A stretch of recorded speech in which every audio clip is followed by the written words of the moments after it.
देखा तेनू पहली पहली बार वे होने लगा दिल बेकरार वे रब मैनू की हो गया दिल जानिए हाय मैनू की हो गया।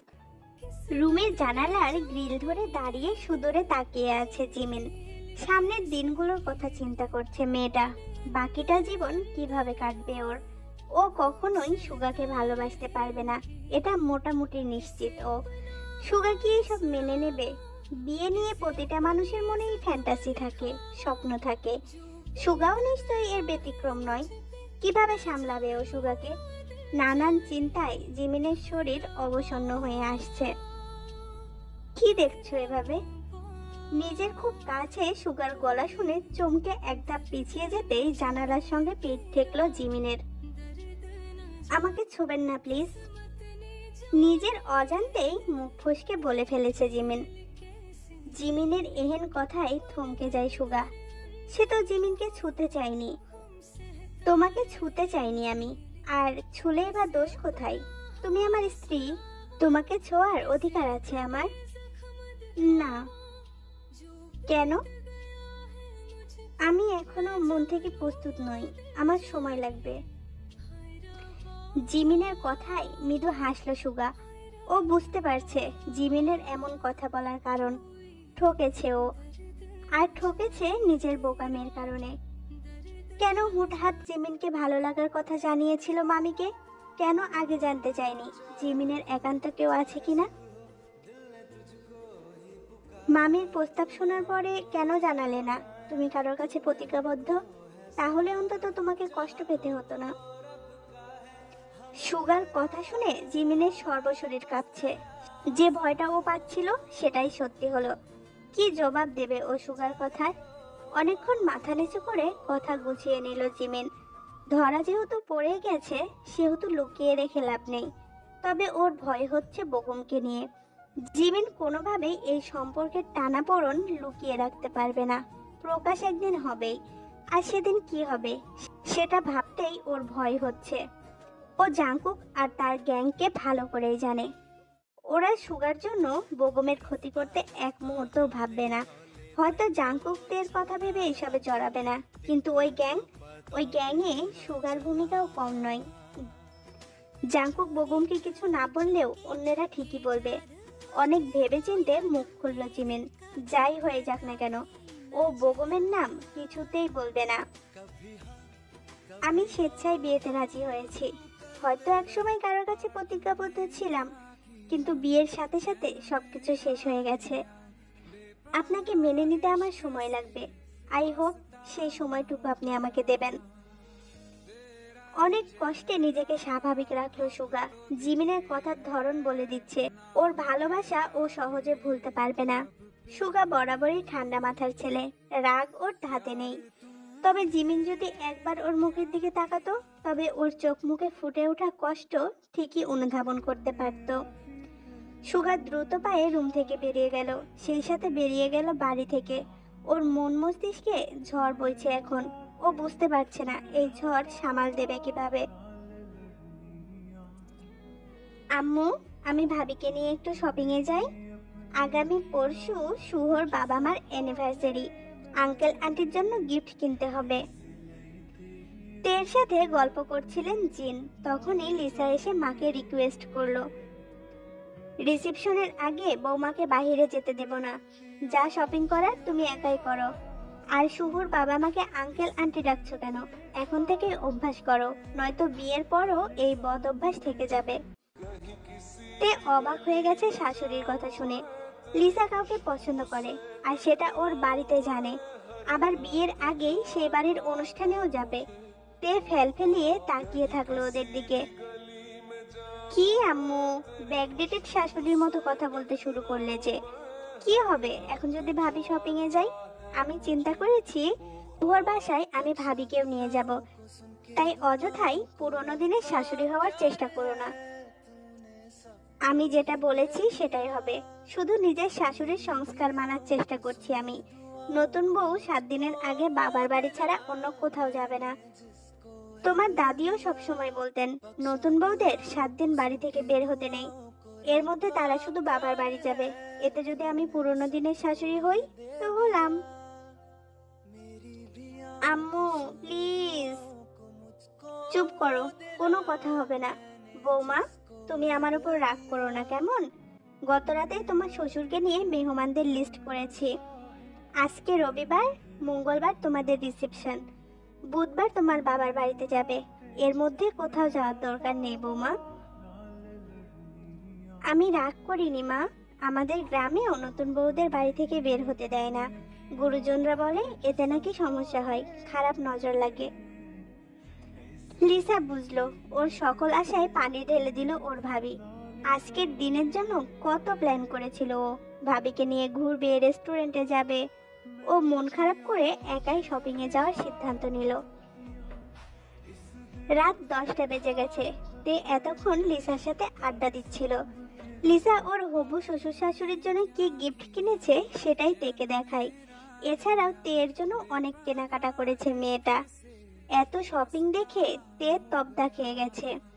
ওর 20 বছরের জীবনে ও এত কেনাকাটা কখনো করেনি। অনেক সময় এমনও হয়েছে ঈদেও কোনো পোশাক পায়নি। ভাইয়া ওদের 2 ভাই বোনের পড়াশোনার খরচ চালাতেই হিমশিম খেত। তাই বছরে খুব বেশি হলে 2 সেট 3 পিস পেত ও, আর সেটা ভাইয়াই দিত। অবশ্য প্রতি ঈদে চাচি একটা করে পোশাক দিত, আর বড় মা বছরে 2-3টা জামা দিত।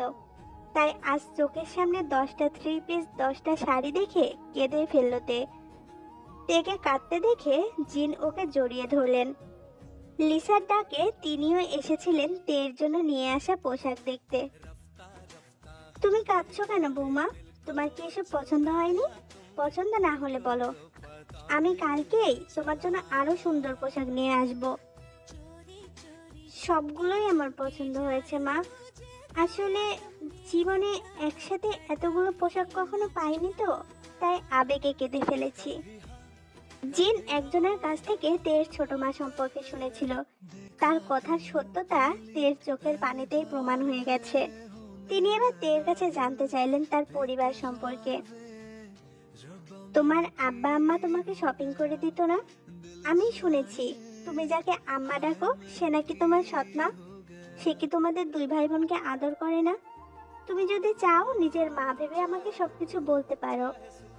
জিনের প্রশ্ন শুনে মাথা নিচু করে বসে আছে তে। কিভাবে নিজের পরিবার সম্পর্কে নেগেটিভ কথা বলবে ও? অবশ্য আজকেও না বললে একসময় ওনারা ঠিকই জেনে যাবেন। তাই সত্যিটাই বলার সিদ্ধান্ত নিল তে। আমার যখন 8 বছর বয়স আম্মু মারা যায়। ভাইয়া তখন ক্লাস 9-এ পড়তো। আম্মুর মৃত্যুর 6 মাস পরে আব্বা ছোট মাকে বিয়ে করে। এরপর ধীরে ধীরে আব্বা পাল্টে যায়।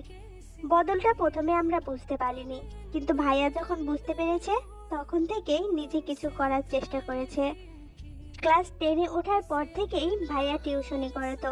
সেই টাকাতেই চলতো আমাদের 2 ভাই বোনের পড়াশোনা। সংসারে ছোট মা করতে হয়ে উঠেছে ততদিনে।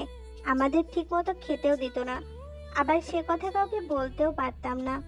কিন্তু বড় মা ঠিকই বুঝতে পারতো। প্রতিদিন তার ঘরে আমাদেরকে ডেকে খেতে দিত। বড় মা না থাকলে আমরা হয়তো কবেই শেষ হয়ে যেতাম। ভাইয়া শুধু টিউশনি করে আমাকে প্রয়োজনীয় পোশাক দিতে পারত। তাই বড় মা বছরে 2-3টা জামা দিত। তের কথা শুনে জিন আর লিসা পাকরুদ্ধ হয়ে গেছে। জিন যা শুনেছিল তার সবটাই সত্যি। লিসা ভাবছে সবার জীবন একরকম নয়। কেউ বড় হয় প্রাচুর্যতার মাঝে, কেউ বা বেড়ে ওঠে অভাব অনটনকে সঙ্গী করে, আবার কেউ সংসারের অবহেলা নির্যাতন সয়ে বড় হয়। একই পৃথিবীতে কত রকমের মানুষের বসবাস। ভাবি, তোমরা প্রতিবাদ করতে না? আর তোমার বাবাই বা কেমন, তিনি এসব জানতেন না? ভাইয়াকে প্রতিবাদ করতে দেখেছি। ভাইয়ার দেখা দেখি আমিও প্রতিবাদ করতাম, কিন্তু তার ফল ভালো হতো না। এরপর আস্তে আস্তে প্রতিবাদ করতে ভুলে গেছি। আব্বা সারাদিন স্কুলে থাকতো, স্কুল শেষে সেখানেই ছাত্র পড়াতো, তাই আব্বা কিছুই জানতো না। তবে একসময় ছোট মার হাতের পুতুল হয়ে যায় সে। আমাদের কোনো কথাই বিশ্বাস করতেন না, তাই তার কাছে কোনো অভিযোগ করাও বন্ধ করে দিই। তিন পরম স্নেহে তেকে কাছে টেনে নেয়, চুমু দেয় কপালে। আজকের পর থেকে তুমি আগের জীবনের সব কথা ভুলে যাবে। এবার থেকে প্রতি মাসে তোমার জন্য লিসার আজকের কেনা পোশাকের থেকেও বেশি পোশাক আসবে। আর হ্যাঁ, প্রতি মাসে তোমার বাবা আমাকে দাওয়াত করবে। রাঁধুনিকে বলে দেবে কি কি রান্না করতে হবে, তুমি নিজের হাতে তাদেরকে খাওয়াবে। প্রতি বছর তাদেরকে দামি দামি পোশাক কিনে দেবে। এটাই হবে তোমাদের প্রতি করা অন্যায়ের তাদের জবাব। মনে রেখো, কাউকে তার অন্যায়ের শাস্তি দিতে হলে সবসময় তাকে কথার আঘাত না করলেও চলে। আঘাত না করেও অপরাধীর গালে চপট আঘাত করা যায়। তে অবাক হয়ে তাকিয়ে আছে ওর শাশুড়ির দিকে।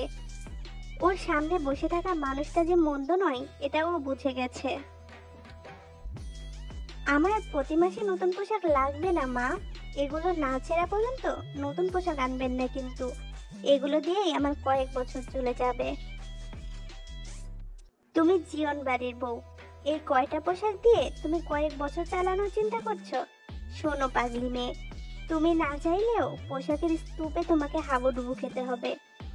তুমি শুধু হুকুম করবে, দেখবে চোখের পলকে তোমার সামনে সবকিছু হাজির হয়ে যাবে। জাংকুক চলে আসায় ওদের গল্পে ব্যাঘাত ঘটলো। আম্মু, তোমরা কি অনলাইনে বিজনেস চালু করেছো? বেশ ভালো, চালিয়ে যাও, আমিও তোমাদের বিজনেসের প্রচার করে দেব। জাংকুক বিছানার উপর জামা কাপড়ের স্তূপ দেখে কথাটা বলল। ফাজিল ছেলে, বিজনেস করলে এই কয়টা আইটেম নিয়ে করব? এসব বৌমার জন্য। লিসা, নিচে চল, টেবিলে খাবার দিই। বেটা, তুমি ফ্রেশ হয়ে বৌমাকে নিয়ে নিচে এসো। জিন মেয়েকে নিয়ে রুম থেকে বেরিয়ে গেল। জাংকুক একটা প্যাকেট বাড়িয়ে ধরলো তের দিকে, কিন্তু তে সেটা না নিয়েই জাংকুকের দিকে তাকিয়ে রইল। কি হলো, নিচ্ছ না কেন? এটা নিবে না? কি আছে এতে? খুলে না দেখলে কিভাবে বুঝবে? খুলে দেখো পছন্দ হয় কিনা। তে প্যাকেট হাতে নিয়ে খুলে চোখ বড় বড় করে তাকায় জাংকুকের দিকে। এটা আমার? এটা তো আইফোন, আমি এত দামি ফোন দিয়ে কি করব? শোনো, প্রতিদিন সকাল বিকাল সন্ধ্যায় আইফোন পানিতে চুবিয়ে সেই পানি খাবে। এতে তোমার ব্রেন আইফোনের মতোই শার্প হবে, বুঝলে? পানিতে ফোন নষ্ট হয়ে যাবে না? তের কথা শুনে জাংকুক কপাল চাপড়ালো। আল্লাহ, একটু বুদ্ধি এই মেয়ের ঘটে দিলে কি হতো। আরে ম্যাম, আপনার কাছে ফোন নেই, তাই আপনার জন্য এটা এনেছি। এটাতে সিম কার্ডও আছে। এটা দিয়ে আপনি সবার সাথে কথা বলবেন। আগের ফোনটার কথা ভুলে যাবেন, ঠিক আছে? জাংকুক তের হাতে ফোনটা দিয়ে কাবার্ড থেকে টি শার্ট ট্রাউজার নিয়ে ওয়াশরুমে ঢুকে যায়। বৌমা, ইনি তোমার চাচা শ্বশুর, তোমার শ্বশুরের চাচাতো ভাই। ভাইজান ঢাকা থাকেন পরিবার নিয়ে, আজকে এসেছেন তোমার রিসেপশনের জন্য। 65-70 বছরের ভদ্রলোককে তে সালাম দিল। তিনিও তের সাথে মন খুলেই কথা বললেন। একসাথেই খেতে বসেছে সবাই। নতুন বাড়ি, নতুন মানুষ, নতুন পরিবেশে তে একটু ইতস্ত করছে। লজ্জায় সকাল থেকে একবারও পেট পুড়ে খায়নি ও। ওর এই এক সমস্যা, নতুন কোথাও গেলে কিংবা বেশি মানুষজনের সামনে খেতে পারে না। রাতেও খাবার টেবিলে 2-3 বার খাবার মুখে দিয়ে আর খেতে পারলো না। শাশুড়িকে বলে রুমে চলে গেল। এগুলা খেয়ে নাও, কিছুই তো খেলে না দেখলাম। জাংকু ট্রেতে করে খাবার নিয়ে আসলো রুমে। ও সেন্টার টেবিলে ট্রে রেখে তেকে বলল, আপনি লক্ষ্য করেছেন আমি খাইনি? তে সত্যি অবাক হয়েছে জাংকুকের কাজে। তুমি আমার স্ত্রী, তোমার ভালো মন্দ সুবিধা অসুবিধা দেখার দায়িত্ব আমার। সবার সাথে খেতে সমস্যা হলে আমাকে অথবা আম্মুকে বলবে তো। মনে রেখো, এটা তোমার নিজের বাড়ি। এখানে কোনো রকম সমস্যা হলে আমাদের বলবে, অথবা নিজের থেকে সমাধানের চেষ্টা করবে। এখানে কেউ তোমার কোনো কাজে বাধা দেবে না। এখন এগুলো খেয়ে আম্মুর রুমে যাও। আমার বড় মামি আর মামাতো বোন শপিং এ গেছে। তুমি রিসেপশনে কি ড্রেস পরবে সেগুলো বোধহয় কিনতে। আম্মু তাদের সাথে ভিডিও কলে কথা বলছে, তুমি গেলেই সব সিলেক্ট করবে। আমি এসবে কি বুঝি? জীবনে কখনো শপিং এ যাইনি আমি। নিজের পছন্দ মতো একটা পোশাকও কিনিনি, সবসময় ভাইয়াই কিনে দিত। আগে করনি, এখন করবে। ভুলে যাচ্ছ কেন? তোমার আগের জীবনের সাথে এখনের জীবনের কোনো পার্থক্য নেই। সেই জীবনে তুমি ছিলে কারোর খেলার পুতুল, কিন্তু বর্তমান জীবনে তুমি আমার রানী, আমার বর্তমান, আমার ভবিষ্যৎ। জীবন বাড়ির সম্মান তুমি। তে অবাক হয়ে তাকিয়ে আছে জাঙ্কুকের দিকে। কেউ কখনো ওকে এভাবে বলেনি।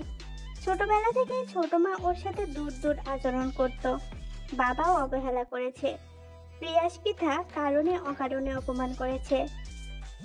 একদিন হয়েছে এই বাড়িতে পা রেখেছে তে, কিন্তু এই একদিনেই যেন কতকালের জমা ভালোবাসা উগড়ে দিচ্ছে এরা। সামনে দাঁড়িয়ে থাকা মানুষটাকে এখন আর এতটাও খারাপ মনে হচ্ছে না। আবেগে চোখ ভিজে উঠল তের। কি ব্যাপার, খাচ্ছ না কেন? নাকি আমার হাতে খাবার মতলব করেছ? এই না, আমি একাই খেতে পারবো।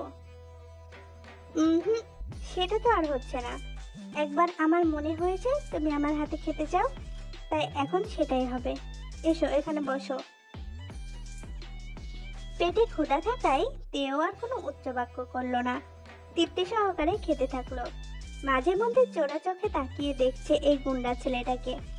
এই ছেলেটার নামে নাকি এলাকা কাঁপে, অথচ সেই মানুষটাই ওকে পরম ভালোবেসে খাইয়ে দিচ্ছে। এই মানুষটাকে এখন ওর মোটেও ভয় লাগে না। মায়ের মৃত্যুর পর এত ভালোবাসা ওর কপালে কখনো জোটেনি। এভাবে তাকিও না, প্রেমে পড়ে যাবে। আর একবার আমার প্রেমে পড়লে দুনিয়াকে তুচ্ছ মনে হবে। এক মুহূর্ত আমাকে না দেখে থাকতে পারবে না। আর আমাকে সব কাজ ফেলে তোমার সামনে বসে থাকতে হবে।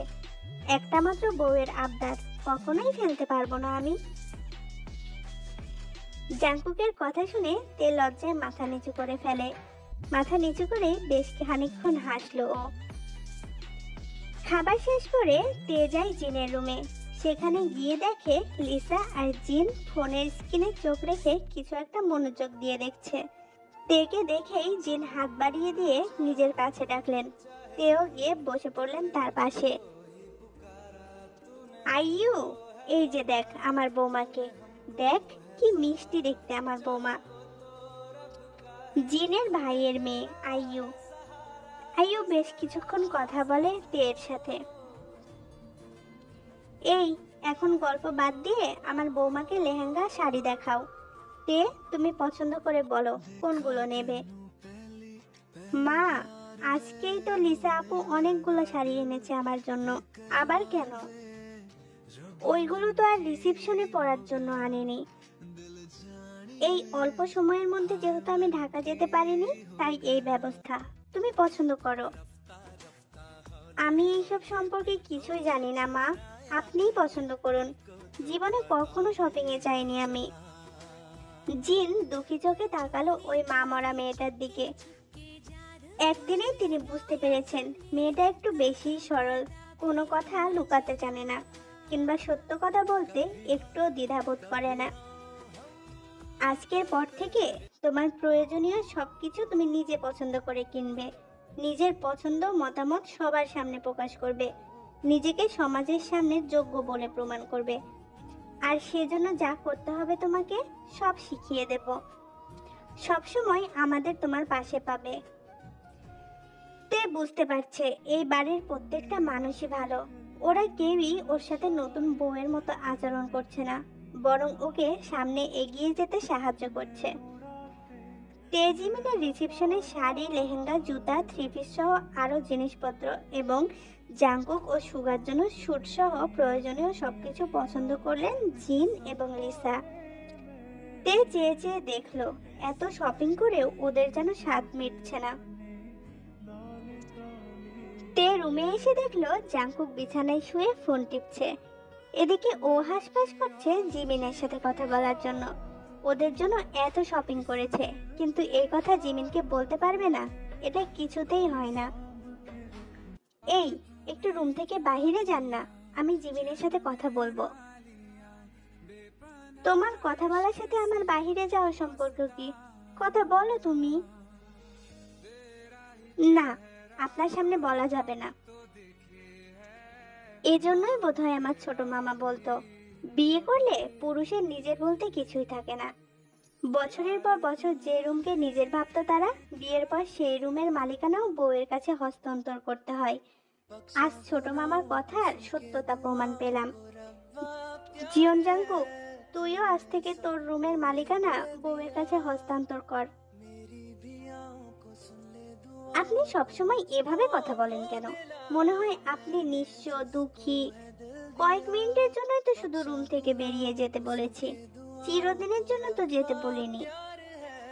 আমি নিশ্চয়ই, বুঝলে সুন্দরী, যেখানে মনই তোমাকে দিয়ে দিয়েছি সেখানে আমার নিজের বলে আর কি আছে। আর আজকে রুমের মালিকানাটাও হস্তান্তর করলাম। আজ থেকে আমি ইন্টারন্যাশনাল নিঃস্ব কমিটির সভাপতি। তবে এই নিঃস্ব অবস্থা থেকে তুমিই আমাকে ফেরাতে পারো। নিজেকে আমার ভালোবাসার কাছে সমর্পণ করলে আমি আবার পূর্ণ হয়ে যাব। কথাটা বলে রুম থেকে বেরিয়ে গেল জাংকুক। তে মুখ বাঁকিয়ে ফোনটা হাতে তুলে নিল। জিমিন বেলকনিতে বসে আছে। সুগা সেই সকালে বাসা থেকে বেরিয়েছে, এখন পর্যন্ত আসেনি। দাদু কয়েকবার তার কথা জিজ্ঞেস করেছিল, কিন্তু কোনো সদুত্তর দিতে পারেনি জিমিন। এখন একটু চিন্তা ওরও হচ্ছে, যদিও বা সুগার বিষয়ে মাথা ব্যথা ওর নেই, কিন্তু দাদু চিন্তা করছিলেন। সে নাকি কখনোই রাত 10টার পরে বাসার বাইরে থাকে না, আর এখন রাত 12টার কাছাকাছি। তাই দাদুর চিন্তা সংক্রমিত হয়েছে জিমিনের মধ্যে, এর বেশি কিছুই না। রুম থেকে ফোনের আওয়াজ ভেসে আসছে। এত রাতে কে ফোন দিল? তড়িঘড়ি করে রুমে এসে ফোন হাতে নিয়ে দেখলো স্ক্রিনে তের নাম ভাসছে। এত রাতে তের ফোন আসায় চিন্তায় পড়ে যায় জিমিন। ও তাড়াতাড়ি রিসিভ করে জিজ্ঞেস করলো, তে, তুই এত রাতে ফোন দিয়েছিস কেন? কিছু হয়েছে? জিমিন রে, এই বাসায় এসে কত কিছু দেখছি আর অবাক হচ্ছি। কি হয়েছে? কি দেখেছিস? তুই ভালো আছিস তো? আমি জব্বর আছি। তোর সাথে কথা বলবার জন্য বদলোকটাকে রুম থেকে বের করে দিয়েছি। এখন মন খুলে তোর সাথে কথা বলবো। জানিস আমাদের রিসেপশনের জন্য কতগুলো শপিং করিয়েছে আমার শাশুড়ি। আমার মনে হয় আগামী 5 বছর আর কোনো নতুন পোশাক কেনা লাগবে না। তোরও তাই। এখান থেকে ভিডিও কল করে আমার শাশুড়ি ননদ সব পছন্দ করেছে। রিসেপশনের দিন আমরা দুজন একই ড্রেস পরবো। জানিস তো আমাদের বাড়ির সবার জন্য শপিং করেছে। এরা আসলেই অনেক ভালো, আমাকে বুঝতেই দিচ্ছে না আমি নতুন বউ।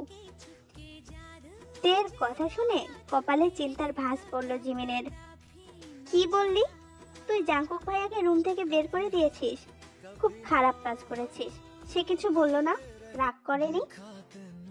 না, কিছুই বলেনি। সুরসুর করে বেরিয়ে গেছে। জানিস তো বদলোকটাকে যতটা বদ ভেবেছিলাম আসলে ততটা বদ সে নয়, একটু ভালোও আছে। তুই তো জানিস আমি নতুন কোথাও গেলে খেতে পারি না, তাই সকাল থেকে পেট পুরে খেতে পারিনি। রাতে বদলোকটা সেটা খেয়াল করে রুমে খাবার এনে আমাকে খাইয়ে দিয়েছে। তারপরেও তুই ভাইয়াকে বদলোক বলছিস। আগের অভ্যাস রয়ে গেছে। আচ্ছা ভাইয়া কোথায় রে? তোরা ভালো আছিস তো? হ্যাঁ ভালো আছি। সে বাসায় ফেরেনি এখনো। কি বলছিস? মা যে বললো ভাইয়ার এখানে কোনো বন্ধু নেই, সে শুধু এই বদলোকের সাথেই থাকে। আগে কখনো এখানে 1 মাসও থাকেনি। শুধু নাকি বাবা মার কবর দেখতে মাঝে মধ্যে আসতো। সে জন্মের পর থেকে বেশিরভাগ সময় ঢাকায় থেকেছে, আর সেজন্যই এখানে কাউকে চেনে না। আজ সারাদিন ভাইয়া এখানেও আসেনি। তবে কোথায় গেছে সে? তের কথা শুনে জিমিনের এবার সত্যিই চিন্তা হচ্ছে, সেই সাথে ভয়ও হচ্ছে। ওর কোনো ভুল পদক্ষেপে বেগমের ক্ষতি হবে না তো? তুই একটু ভাইয়াকে বলে দেখবি, ওনার পরিচিত কাউকে একটু ফোন দিতে বল না। দেখ না কোথায় আছে। তার ফোনও বন্ধ। তুই চিন্তা করিস না, আমি ওনাকে বলছি। ভাইয়ার খোঁজ পেলে আমি তোকে জানাবো। তে ফোন কেটে রুমের বাইরে এসে উকিঝুঁকি মেরে জাংকুককে খোঁজার চেষ্টা করলো, কিন্তু ছায়া পর্যন্ত দেখতে পেল না আশেপাশে। তাই বাধ্য হয়ে তাকে ফোন দিল। সকালেই নিজের ফোন নাম্বার তের ফোনে সেভ করেছে জাংকুক। ছাদে বসে বন্ধুদের সাথে চ্যাট করতে ব্যস্ত জাংকুক। তখনই ফোন বেজে উঠেছে। স্ক্রিনে তের নাম্বার দেখে হাসলো। কি ব্যাপার, বউ বুঝি আমাকে মিস করছিল?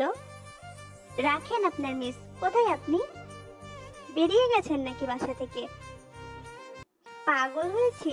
আমি এত রাতে বাসা থেকে বেরিয়ে গিয়ে ইতিহাস সৃষ্টি করি, তখন সবাইকে বোঝাতে বোঝাতে 1 মাস লেগে যাবে যে বউ আমাকে রুম থেকে বের করে দেয়নি। এত বোকা আমি নই। বকবকানি বাদ দিয়ে রুমে আসেন। জাঙ্কুক 2 মিনিটের মাথায় রুমে আসলো। বলো, এত জরুরি তলব কেন?